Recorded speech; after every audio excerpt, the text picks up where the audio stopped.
नमस्कार साथियों, आप सभी का स्वागत है हमारे यूट्यूब चैनल अवबोध पर एक बार फिर से। आज 18 अक्टूबर 2022 कंप्यूटर निदेशक के अभ्यर्थियों का दस्तावेज सत्यापन का दूसरा दिन। आज जिन अभ्यर्थियों का दस्तावेज सत्यापन हुआ उनसे प्राप्त सूचना और विभिन्न अभ्यर्थियों की मांग पर जो इनका दस्तावेज सत्यापन निकट भविष्य में है उनके लिए ये महत्वपूर्ण वीडियो है जो हम लेकर आए हैं। इसमें बहुत सारी महत्वपूर्ण सूचनाएं विस्तृत जानकारी के साथ इसमें दी गई हैं और अब मैं चाहूँगा कि आप सभी आश्वस्त हो जाए, निश्चिंत हो जाए कि सभी को जो है सारे डाउट्स क्लियर हो चुके हैं, क्योंकि हमने पूर्व में भी जितनी जानकारी देनी थी वो वीडियोज़ के माध्यम से दे दी और समय समय पर दस्तावेज सत्यापन के साथ साथ हम डेली जो वीडियो सीरीज़ के अंदर जो जानकारी नहीं मिल रही है वो लेके आ रहे हैं। तो खुशखबरी भी है आपके लिए। उससे पहले मेरा आपसे निवेदन रहेगा कि अवबोध जो हमारा यूट्यूब चैनल है उसको सब्सक्राइब कर दीजिए। वीडियोज़ आप देखते हैं, सब्सक्राइब नहीं करते, इससे हमारा मनोबल जो है वो गिरता है। तो हमारा मनोबल बढ़ाने के लिए और हमारी जो ये छोटी सी फैमिली है अवबोध, उसको आप ज्वाइन करें, जिससे हमारा परिवार बढ़ेगा और हम साथ में रहेंगे और साथ में मिलकर अच्छे से अच्छा काम एक साथ मिलकर करेंगे। तो चलते हैं हम आगे। खुशखबरी जो है वो है कि अभी तक जो संपन्न हुए दस्तावेज सत्यापन के 2 दिवसों में विद्यार्थियों से प्राप्त सूचना के अनुसार दस्तावेज सत्यापन होते हैं आसानी से और बिना किसी परेशानी के संपन्न हो रहे हैं। इसलिए मैं आप सभी को एक बार पुनः आश्वस्त करना चाहता हूं कि दस्तावेज सत्यापन में आपको किसी भी प्रकार की समस्या नहीं आने वाली। तो मैं जो आश्वस्त करना चाहता हूं कि किसी भी प्रकार की कोई समस्या नहीं आने वाली, क्योंकि हमने पूर्व में वीडियो के माध्यम से, कमेंट, टेलीग्राम माध्यम से समय समय पर दस्तावेज सत्यापन से संबंधित जितनी भी प्रकार की शंकाएँ, उनका समाधान पूर्व में ही हमने वीडियो के माध्यम से कर दिया गया। जो आज कईयों को पता चल रहा है वहाँ जाने के बाद में वो चीज़ें हमने पूर्व बता दी, तो कई विद्यार्थियों ने तो वीडियो देख लिया और कई अभ्यर्थियों ने वीडियो नहीं देखा, तो उनके लिए बहुत सारी परेशानियों का सामना उनको वहाँ पे जाके करना पड़ा। फिर कुछ सवाल ऐसे भी है कि ये चीज़ें बताई नहीं गई, तो कुछ चीज़ें जो हैं वो व्यक्ति विशेष पर डिपेंड करती है, वहाँ की जो टीम है उन टीम की डिमांड पर निर्भर करती है, क्योंकि इसके लिए कोई स्पष्ट एक फिक्स परिपाटी नहीं है, क्योंकि अभ्यर्थियों की जो है वो बैकग्राउंड अलग-अलग होता है। किसी की डिग्री बाहर से है, किसी का डिप्लोमा बाहर से है, किसी का कुछ और है, किसी कुछ और है। तो अलग-अलग समस्याओं के लिए अलग-अलग समस्याएँ और उनका अलग-अलग निवारण जो समय-समय पर जैसे-जैसे हमें पता चल रही है वैसे-वैसे हम आपको अवगत करा रहे हैं। और पूर्व में भी हमने लगभग 99% तक आपके जितने भी जो शंकाएँ थी उनका समाधान किया जा चुका है। और जिन्होंने हमारा वीडियो देखा वो और जिन्होंने हमें कमेंट किया और कमेंट के माध्यम से हमसे जो क्वेश्चन पूछे उनका जो हमने जवाब दिया और वो सैटिस्फाई हुए हैं और उनको इस चीज़ का बहुत ही फ़ायदा मिला है। तो अब आप सभी से अनुरोध रहेगा कि हमारे ये वीडियोज़ जो हैं, ये वीडियो इससे पूर्व के वीडियो आप एक बार पुनः देखें, देखकर फिर ही स्क्रूटनी फॉर्म भरें। आप गलती नहीं करें, गलती करने के बाद में उसका कोई समाधान नहीं है। फिर वो एक समस्या ही रहती है, जब तक आपका दस्तावेज सत्यापन कंप्लीट नहीं हो जाता या आप जब तक निश्चिंत नहीं हो जाते तब तक वो एक समस्या रहती है। तो ऐसा कुछ नहीं करना, आराम से फॉर्म भरना है। जिसको भी कोई समस्या आती है आप मुझसे संपर्क कीजिए, मैं आपका फॉर्म आपसे नहीं भरा जा रहा, मैं खुद भर दूँगा। लेकिन पहले आप कोशिश कीजिए जिससे आपको सीखने को मिले। मेरा प्रयत्न ये रहेगा कि आपको सीखने के लिए मिले। तो आप कमेंट के माध्यम से, टेलीग्राम के माध्यम से किसी भी प्रकार से हमसे जुड़कर हमें जानकारी प्रदान कर सकते हैं। हम आपकी सहायतार्थ 24/7 अवेलेबल रहता हूँ। अब मैं आपसे सबसे पहले क्षमा चाहूँगा कि मैं काफ़ी कमेंट्स का जवाब नहीं दे पाया, जिनका पॉसिबल हुआ, जिनकी संभावना नहीं हुई, उनका दे पाया और जिनका नहीं दे पाया उनको मैं इस वीडियो के माध्यम से जितने भी डाउट है वो क्लियर कर दूँगा। उसके बावजूद भी कुछ बचते हैं तो फिर आप हमें कमेंट या टेलीग्राम के माध्यम से और जो मेरे पर्सनल जो हैं टेलीग्राम की जो आईडी है वहाँ पे मैसेज करके आप रिप्लाई ले सकते हैं। तो अब हम बात करते हैं, जो विभिन्न परीक्षार्थी थे वो लाभान्वित हुए हमारे वीडियो से, तो उन सभी से भी अनुरोध रहेगा हमारा कि वो हमारे यूट्यूब चैनल को सब्सक्राइब करें और अपने मित्रों से और अपने फ्रेंड फैमिली से भी सब्सक्राइब करें, जिससे हमारा यूट्यूब चैनल थोड़ा बढ़े और आपका भी इसमें फ़ायदा हो। आप सभी से अनुरोध है, हमारे यूट्यूब चैनल को सब्सक्राइब नहीं किया तो सबसे पहले जाकर आप सब्सक्राइब करें, जिससे कि हमारा मनोबल बढ़े और हम आपके लिए, आपकी सहायता के लिए अच्छे से अच्छे वीडियोस और जानकारी समय समय पर लेकर आएँ।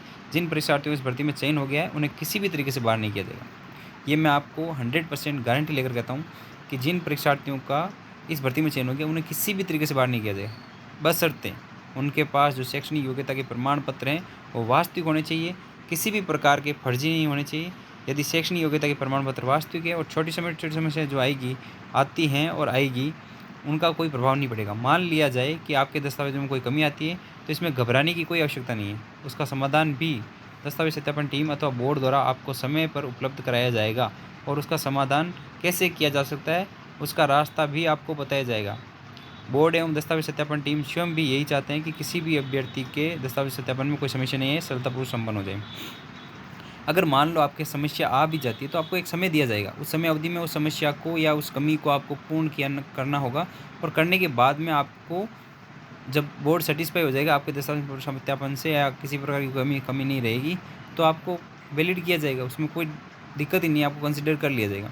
तो इस प्रकार का कोई टेंशन नहीं लेना। कोई भारी समस्या हो तो ही आपको ऐसा किया जाता है कि बाहर करने का कोई सवाल उठता है, वरना कोई किसी प्रकार का कोई सवाल नहीं है। आपकी नौकरी आपके हाथ में है, आपसे कोई नहीं छीन सकता। आपने एक बहुत ही मेहनत और एक कहते हैं कि कठोर परिश्रम और कठोर परीक्षा के बाद में उसको हासिल किया है, तो वो आपसे कोई नहीं छीन सकता।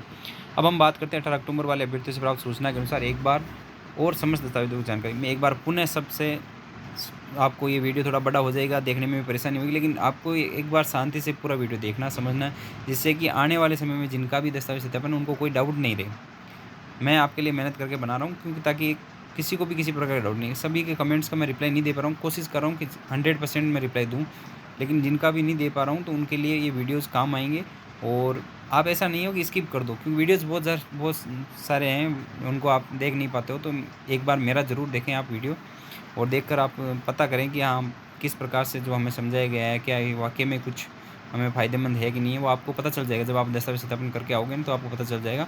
बहुत सारे रिप्लाईज़ मेरे पास आते हैं सर कि थैंक यू सर, आपने जो बताया वैसे ही हुआ, डीवी अच्छे से हो गया, या किसी कोई समस्या आती है तो वो भी हमसे शेयर करते हैं, तो हम उनको वापस समाधान बताते हैं। तो इसी पर हम बात करते हैं स्क्रूटनी फॉर्म और अटेस्टेशन फॉर्म। हर वीडियोज़ में हमने बताया कि 2 सेट इनके लगेंगे, 2 सेट आपको लगाने हैं। 100 रुपये वाली फ़ीस की रसीद की 2 कॉपी, प्रत्येक सेट के साथ एक कॉपी। 100 रुपये वाली फ़ीस की रसीद कौन सी? 100 रुपये वाली जो आप स्क्रूटनी फॉर्म के साथ में फिल करोगे, वो 100 रुपये। अब उसमें कईयों के आ रहे हैं कि नल आ रहा है, तो नल आपकी समस्या नहीं है, बोर्ड की समस्या है। आपका फॉर्म प्रिंट हो रहा है, इसका मतलब आपकी फ़ीस सबमिट होगी। आपका पेमेंट डेबिट हो गया, मतलब आपकी फ़ीस सबमिट हो गई। अब टेक्निकल इश्यूज़ की वजह से नल अगर आ रहा है तो आपको कोई घबराने की जरूरत नहीं। जो फीस की रिसिप्ट है वो जैसी आ रही है उसको प्रिंट करके लेके जाओ, वहाँ पर आपका समाधान कर दिया जाएगा।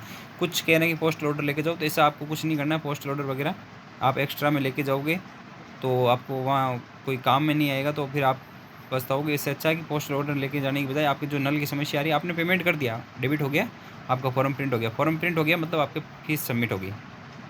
सीधी सी बात है, सीधी सी कहानी है। आपको सिर्फ वो रिसिप्ट लेके जानी है, वहाँ पर आपका समाधान कर दिया जाएगा। ग्राम सेवक भर्ती के अंदर मैं प्रत्यक्ष इसका साक्षी हूँ कि जो ये नल वाली जो स्थिति थी वहाँ पर उन लोगों ने स्वयं ने सॉल्व की थी इनकी, कि कोई इसमें कोई प्रॉब्लम नहीं है, अभ्यर्थी की कोई गलती नहीं है। अभ्यर्थी ने फीस जमा करा दी है और उसका जो है प्रिंट निकल चुका है और पेमेंट डेबिट हो चुका है। अब पेमेंट जो है वो नल आ रहा है, तो वो बोर्ड की जो टेक्निकल इश्यू है, वेबसाइट का जो भी कुछ भी है, तो उनका समाधान वो खुद कर लेते हैं, इसमें कोई घबराने की जरूरत। फिर भी किसी का रहता है कि नहीं मेरे को सेफ जोन में रहना है, मेरे को कोई दिक्कत नहीं चाहिए, मेरे को सारे दस, तो 100 रुपये का पोस्टल ऑर्डर, आप 100 रुपये का नहीं आता है, 50-50 रुपये के 2 पोस्टल ऑर्डर आते हैं। खाली लेके जाना है, एम्प्टी, किसी प्रकार का कोई नाम नहीं लिखना है। और वहाँ पर अगर मांगे तो दे देना, नहीं तो आप वापस अपने इन फ्यूचर मतलब फर्दर रेफरेंस में या फ्यूचर में जो भी किसी काम में ले लेना, या वापस डाक टिकट जमा, अगर जमा हो तो वापस जमा करा देना। ये थी 100 रुपये वाली फ़ीस की रसीद की बात, और नल वाली स्थिति की बात, और अटेस्टेशन फॉर्म और स्क्रूटनी फॉर्म। अटेस्टेशन फॉर्म कैसे भरा जाता है, इससे पूर्व के वीडियो में एक में मैंने अटेस्टेशन फॉर्म पूरा डिटेल 1 बाय 1 स्टेप के अंदर पूरा क्लियर भर के आपको बताया किस प्रकार से कहाँ कैसे साइन करवाना है, कैसे क्या भरना है, सारा बताया हुआ है। अब बात करते हैं अगले जो डॉक्यूमेंट की है, वो एप्लीकेशन फॉर्म और प्रवेश पत्र है। ये दोनों आप अपनी SSO ID से डाउनलोड कर सकते हैं। अब एप्लीकेशन फॉर्म का प्रिंट नहीं आएगा, सबसे बड़ी समस्या रहेगी, तो आपको कुछ नहीं करना है। मित्र वाले के पास जाना, उसको बोलना है भाई यहाँ पे जो ये फॉर्म है इसको स्क्रीन को कंट्रोल P दबा दे, कंट्रोल P दबाओगे तो वो प्रिंट के लिए तैयार हो जाएगा, वो प्रिंट निकालो, वही काम आ जाएगा। और एडमिट कार्ड का जो वो तो आपको पता ही, एडमिट कार्ड कैसे प्रिंट करते हैं, वो एडमिट कार्ड पे प्रिंट कर लो। उनकी दोनों की अगर 2-2 कॉपी तैयार करो तो ठीक है, 1-1 कॉपी तैयार करो तो भी ठीक है, कोई ज़्यादा इसमें दिक्कत नहीं है, कोई इशू नहीं है, ठीक है। उसके बाद बात करते हैं 10th से 12th, diploma, graduation, post graduation की मार्कशीट, सभी ईयर्स की उनकी मार्कशीट और उनकी डिग्री। मूल है तो ठीक है, प्रोविजनल डिग्री है तो भी चलेगी। कईयों के सुनने में आ रहा है कि प्रोविजनल डिग्री के लिए उनको थोड़ा कहा जा रहा है, तो वो क्या होता है कि जब वो दस्तावेज सत्यापन की टीम्स होती है, वो कई बार नए कैंडिडेट भी होते हैं उनमें, तो इस वजह से उनको ज़्यादा पूर्व का एक्सपीरियंस नहीं होता है, तो वो इस वजह से कहते हैं कि प्रोविजनल डिग्री नहीं है, ओरिजिनल डिग्री। सीधी सी बात है, जो मूल दस्तावेज होते हैं, ओरिजिनल जो होते हैं, उनके लिए ज़्यादा वैल्यू होती है।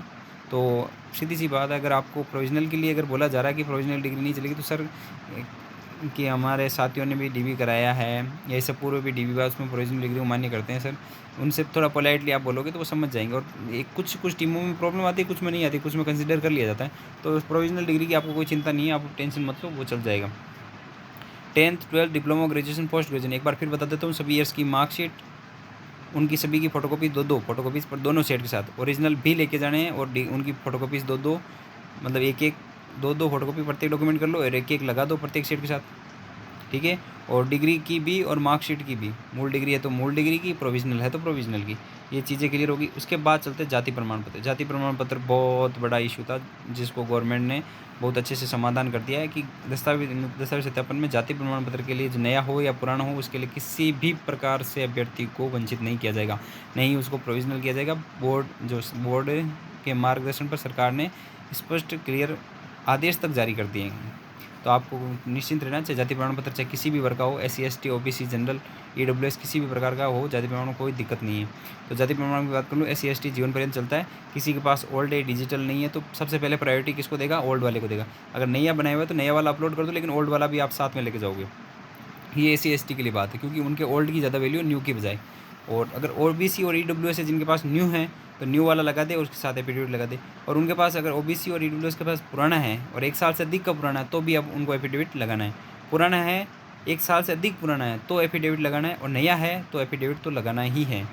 और अन्य वर्ग जो सामान्य वर्ग है, अन्य वर्ग मतलब सामान्य वर्ग के अभ्यर्थी को कोई जाति प्रमाण पत्र नहीं देता। मैं एक बार फिर कह देता हूँ इसमें कि जनरल के अभ्यर्थियों को किसी प्रकार का कोई जाति प्रमाण पत्र नहीं देना है, सिर्फ EWS के अभ्यर्थियों को EWS सर्टिफिकेट देना है। उसके बाद बात करते हैं निवास प्रमाण पत्र यानी मूल निवास प्रमाण पत्र। मूल निवास अगर नया है तो आप उसके साथ ही शपथ पत्र दे देना। मूल निवास अगर आपके पास नया है तो उसके साथ ही क्या करना, आपको शपथ पत्र भी देना है, मूल निवास नया है तो। और पुराना अगर आपके पास मूल निवास है, कईयों के पास तो सिर्फ नया ही है, पुराना नहीं, और कईयों के पास पुराना भी है और नया भी है, तो जिनके पास पुराना और नया दोनों है वो दोनों लगाने हैं, और जिनके पास सिर्फ नया है उनको नया प्लस एफिडेविट लगाना है, ठीक है। तो ये चीज़ें करनी है। और एफिडेविट तो उसी स्थिति में भी लगाना, नया पुराने वाली स्थिति में भी लगाना। भाई पुराना भी है नया भी है, डिजिटल है नॉन डिजिटल है, तो वो आप एफिडेविट लगाना है अगर चेंजेस हैं तो। उसके बाद बात करते हैं अंतिम शिक्षण संस्थान का चरित्र प्रमाण पत्र। इसमें बहुत सारे लोगों को कन्फ्यूजन रहता है। अंतिम शिक्षण संस्थान का चरित्र प्रमाण पत्र सर इस साल का है, उस साल का है, हमारे कॉलेज का है, स्कूल का है, तो वो आपका कोई भी संस्थान हो सकता है। आपने 12th रेगुलर की हो लास्ट, उसके बाद जो डिग्रीज है वो क्या आपने नॉन कॉलेजिएट की हो, तो इसके अंदर आपको क्या करना है, अंतिम शिक्षण संस्थान का चरित्र प्रमाण पत्र जहाँ से नियमित अध्ययन किया हो, लास्ट अंतिम कक्षा का मतलब वो कक्षा नहीं, अंतिम कक्षा वो जिसमें आपने नियमित अध्ययन किया हो। जैसे आपने ग्रेजुएशन अगर नियमित की हो तो उस शिक्षण संस्थान का विषय। अब अगर आपका पुराना पड़ा है 6-7 साल का, तो उसकी बजाय आपको क्या करना है, डुप्लीकेट आपको वापस कॉलेज या स्कूल वहाँ पे जाना है और अपना चरित्र प्रमाण पत्र क्या करना है, बनवा लेना है। चरित्र प्रमाण पत्र का जो अंतिम शिक्षण संस्थान का वो समाधान हो गया। इसमें कोई दिक्कत नहीं रहनी चाहिए, किसी प्रकार का कोई डाउट नहीं रहना चाहिए। इसके लिए आपको कोई प्रोविजनल नहीं किया जा रहा, कुछ नहीं किया जा रहा है। अब बात करते हैं चरित्र प्रमाण पत्र 2 राजपत्रित अधिकारी द्वारा। तो राजपत्रित अधिकारी द्वारा 2 चरित्र प्रमाण पत्र आपको प्रस्तुत करने हैं। वो आप किसी भी राजपत्रित अधिकारी द्वारा साइन करवा सकते हैं जो आपको परिचित हो और जान पहचान के हो, जो आसानी से आपके साइन करते हैं चरित्र प्रमाण पत्र। और चरित्र प्रमाण पत्र के जो फॉर्मेट है वो शिक्षण संस्थान वाला तो शिक्षण संस्थान के पास अवेलेबल होता है, उसके बावजूद अगर नहीं अवेलेबल होता है तो वो भी आपको मिल जाएगा। और चरित्र प्रमाण पत्र जो राजपत्रित अधिकारी से करवाना, वो हमारे टेलीग्राम चैनल है, डिस्क्रिप्शन में उसका लिंक है, उसको ज्वाइन कर ले। वहाँ पर आपको क्या करेंगे, आपको डाला हुआ मिल जाएगा चरित्र प्रमाण पत्र का फॉर्मेट, वो आपको डाउनलोड कर लेना है और साथ में ले जाके प्रिंट निकलवा के और राजपत्रित अधिकारी द्वारा साइन करवा दो। इसके अलावा जो और प्रमाण पत्र है, विवाह प्रमाण पत्र, उनके लिए जो मेरिड है, अब कई मेरिड अभ्यर्थियों के पास विवाह प्रमाण पत्र नहीं है, किन्होंने अप्लाई नहीं किया है, किन्होंने अभी अप्लाई किया है, या किन्हीं का कुछ समस्या है, तो जिनके पास विवाह प्रमाण पत्र नहीं है वो शपथ पत्र जरूर देवें। और विवाह प्रमाण पत्र है तो विवाह प्रमाण पत्र लगा दें। विधवा प्रमाण पत्र मतलब जिनके जो विधवा कैंडिडेट हैं उनके लिए, जिनके पति की जो मृत्यु का जो कोई अगर डेथ सर्टिफिकेट वगैरह वो लगा दें। तलाक प्रमाण पत्र वालों के लिए, जिनका डाइवोर्स ही है उनके लिए तो तलाक द्वारा जो डिग्री जारी की गई है वो डिग्री लगानी है। स्पोर्ट्स प्रमाण पत्र, खेल से संबंधित जितने भी व्यक्ति हैं उनको अपना एक स्पोर्ट्स कोटा का लाभ ले रहे हैं उनको स्पोर्ट्स से संबंधित अपना प्रमाण पत्र देना। और PH प्रमाण पत्र उनके लिए जो दिव्यांग अभ्यर्थी हैं, जो फिजिकली हैंडीकैप्ड हैं या कुछ और उनको जो समस्या अक्षमता है, उनके लिए उनका प्रमाण पत्र, उनकी श्रेणी से संबंधित वो प्रमाण पत्र उनको प्रस्तुत करना होगा। ये ओरिजिनल प्रमाण पत्र आपको साथ में रखने होंगे और इनकी फ़ोटोकॉपीज़ एक दोनों सेट के साथ लगानी होगी, ठीक है। इसके बाद बात करते हैं शपथ पत्र। अब शपथ पत्र में बहुत डाउट था विवाहितों के लिए और अविवाहितों, तो आज मैं क्लियर कर देता हूँ। विवाहित के लिए जो शपथ पत्र लगेंगे, महिला और पुरुष दोनों के लिए, खास तौर पर कह रहा हूँ महिला और पुरुष दोनों के लिए जो विवाहित हैं, संतान और दहेज का लगेगा। अब वो कहेंगे कि पूर्व महिला के संतान का कैसे, महिला के दहेज का कैसे लगेगा, संतान का तो लगेगा, दहेज का कैसे लगेगा। तो महिला ये भी दहेज मतलब महिला उसमें मेंशन करेगी मैं न तो किसी प्रकार का दहेज लूँगी न किसी प्रकार का दहेज दूँगी। महिला उसमें मेंशन कर सकती है मैं किसी प्रकार का दहेज नहीं दूँगी शादी के अंदर। आई समझ में आपको बात। तो विवाहित के लिए महिला और पुरुष दोनों हो, उनके लिए संतान और दहेज का दोनों एक ही आप स्टाम्प पेपर बना सकते हो। आपको अलग अलग स्टाम्प पेपर खरीदने की ज़रूरत नहीं है। आप एक ही स्टाम्प पेपर पर दोनों संतान और दहेज का उसमें मेंशन कर सकते हो। और इनके फॉर्मेट जो हैं, आप जहाँ जाओगे स्टाम्प वेंडर जहाँ से स्टाम्प खरीदोगे या जहाँ से प्रिंटिंग कराओगे या नोटरी कराओगे, उनके पास पहले से उनके पास फॉर्मेट होते हैं। आपको किसी प्रकार का कोई परेशान होने की जरूरत नहीं। सिर्फ उनको जाके बताना कि मेरे को ये फॉर्मेट बनाना है, मेरे दस्तावेज सत्यापन है, मतलब डॉक्यूमेंट वेरिफिकेशन है और जॉब के लिए, तो वो अपने आप आपको फॉर्मेट बना के दे देंगे। तो विवाहित के लिए शपथ पत्र क्लियर हो गया। इसके बाद भी अगर आपके पास कुछ डाउट्स होता है तो उसका कुछ नहीं हो सकता है। उसके बाद बात करते हैं अविवाहित के लिए, महिला और पुरुष दोनों के लिए। अविवाहित के लिए अविवाहित होने का मतलब अविवाहित होने का, संतान और दहेज का, तीनों एक ही स्टाम्प पेपर में कि मैं आज दिनांक तक अविवाहित हूँ और आज दिनांक तक मेरी कोई संतान नहीं। अविवाहित है तो सीधी सी बात है संतान कोई भी संतान नहीं है। और आज दिनांक तक मैं न तो दहेज लिया है मैंने शादी में और न दहेज भविष्य में जब भी शादी करूँगा तो दहेज नहीं लूँगा। तो तीनों एक ही स्टाम्प पेपर बनाना है, अलग अलग स्टाम्प पेपर ख़राब नहीं करने, नहीं पैसे वेस्ट करने। आपका एक ही स्टाम्प पेपर में तीनों आ जाएंगे और तीनों चल जाएंगे, कोई दिक्कत नहीं है। ये अविवाहितों के लिए है, अनमेरिड के लिए, चाहे महिला हो चाहे पुरुष हो, चाहे महिला हो चाहे पुरुष हो, ये अनमेरिड के लिए है। तो ध्यान में रखें और वापस इस प्रकार से कोई इसी में कोई डाउट नहीं होना चाहिए। उसके बाद बात करें धूम्रपान, तो धूम्रपान सभी के लिए। अब इसमें ये होता है कि धूम्रपान जो होता है, धूम्रपान और जो ये बाकी के जो एफिडेविट्स होते हैं, शपथ पत्र होते हैं, वैसे तो मूलतया ज्वाइनिंग के समय मांगे जाते हैं। लेकिन अगर आप इसमें मांग रहे हैं तो आपको देना होगा, इसमें कोई है नहीं कुछ ऐसा। अगर मांग रहे हैं तो आपको देना होगा, तो इसलिए आप बना कर लेके जाएँ। अगर मांगे तो दे दें, नहीं मांगे तो नहीं देना है, अपने पास ही रख लेना। इसमें ज़्यादा नहीं होंगे, जो भी आपके 100-150 रुपये खर्च होंगे तो खर्च होंगे, लेकिन कम से कम आपको एक चिंता रहित जो माहौल मिल जाएगा। आपका दस्तावेज सत्यापन आराम से हो जाएगा। किसी प्रकार की वो मन में एक नहीं रहेगी, पश्चाताप नहीं रहेगा कि ये अगर ये हो जाता तो आज मेरे से हो जाता। तो इसलिए पहली बात तो कि किसी प्रकार की कोई समस्या आएगी नहीं, और आती है तो इन चीज़ों को आप प्रिपेयर करके रखो ताकि आपको कोई दिक्कत नहीं हो। और किसी को किसी प्रकार से बाहर नहीं किया जाएगा, इसकी गारंटी मेरी है। किसी को किसी प्रकार से कोई बाहर नहीं किया जाएगा। धूम्रपान के लिए तो आप बनवा लें, वो भी एक 50 रुपये के स्टाम्प पेपर पर बनेगा, और बनवा कर आप सभी साथ में रखें। अगर मांगे तो दे दें, नहीं मांगे तो अपने पास रखें। अब बात करते हैं शपथ पत्र। इनके अलावा, इन शपथ पत्रों के अलावा शपथ पत्र यदि फार्म में कोई करेक्शन हो, आपने एप्लीकेशन फॉर्म भरते समय कुछ सूचना दी हो और स्क्रूटनी फॉर्म में कुछ और सूचना अपडेट कर रहे हो, तो इसके लिए भी आपको शपथ पत्र देना होगा। शपथ पत्र इसलिए कि स्क्रूटनी फॉर्म में आप कुछ और सूचना दे रहे हो, एप्लीकेशन में कुछ और सूचना दी थी, सूचना में अगर डिफरेंस है, अंतर है, तो इसके लिए भी आपको शपथ पत्र देना होगा। शपथ पत्र आपको ओरिजिनल लगाने हैं एक के साथ, और एक के साथ फोटोकॉपी। इसके बाद बात करते हैं आय प्रमाण पत्र की। आय प्रमाण पत्र है जिन्होंने शुल्क में छूट ली है, 4 पेज वाला आय प्रमाण पत्र बनेगा। पिता के नाम का आय प्रमाण पत्र बनेगा, और आय प्रमाण पत्र आपको देना होगा 4 पेज वाला, जिनको उन्होंने फीस में छूट ली है। आय प्रमाण पत्र एक के साथ ओरिजिनल लग जाएगा, एक के साथ फोटोकॉपी लग जाएगी। अब बात करते हैं किसी भी प्रकार के संशोधन के लिए 2 प्रकार के रास्ते हैं आपके पास। एक, आप व्यक्तिगत रूप से बोर्ड जाकर एप्लीकेशन देकर अपना संशोधन करवा सकते हैं। दूसरा, दस्तावेज सत्यापन के दौरान दस्तावेज सत्यापन की टीम के मार्गदर्शन में भी अपना संशोधन करवा सकते हैं। संशोधन कैसे करवा सकते हैं? जैसे आपके अगर फीस में डिफरेंस है, जैसे 100 रुपये का डिफरेंस अगर आपने छूट ली है, 100 रुपये का डिफरेंस है, तो 100 रुपये का पोस्टर ऑर्डर अपने साथ रखें। अगर वो मांगे तो दे दें, नहीं मांगे तो अपने पास रखें।